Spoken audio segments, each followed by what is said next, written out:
এক লোক ইন্তেকাল করলে তাকে দাফন করার মতো 40টা প্রশ্ন করা হয়। ইন্তেকালের পর থেকে দাফন করার মতো 40টা প্রশ্ন করা হয়।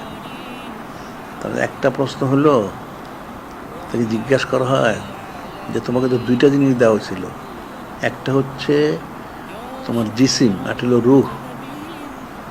একটা জিসিম তোমার শরীর, একটা হলো রুহ দেওয়া হয়েছিল। তো তোমার জিসিমটাকে তুমি তো প্রতিদিন উজু গোসল করছো, তেল সাবান মাখছো, শরীরটাকে ঠিকঠাক রাখছো। তোমার তো একটা রুহ দেওয়া হয়েছিল, সেটা তুমি জিজ্ঞাসকার করেছিলে, সেটা কি তুমি ইসলাম করেছিলে? যদি সে করে থাকে তাহলে তো সে নাজাত পেল, যদি না করে তাহলে তোমার গুরজু শুরু হয়ে যাবে, নাউজুবিল্লাহ। যে তোমাকে দুইটা জিনিস দেওয়া হচ্ছে, একটা জিসিম, একটা রুহ। তো তুমি জিসিমে তো পরিষ্কার পরিচ্ছন্ন করছো তোমার সামর্থ্য অনুযায়ী, এটা সবসময় এটার তদারকি করছো। তাহলে রুটাতে দেওয়া হয়েছিল, সেটা কি তদারকি করেছিলে? সেটা কি ইসলাম করেছিলে? যদি ইসলাম করে থাকে তাহলে তো সে নাজাত পেয়ে যাবে, আর যদি না করে থাকে তাহলে গুরজু শুরু হয়ে যাবে, নাউজুবিল্লাহ।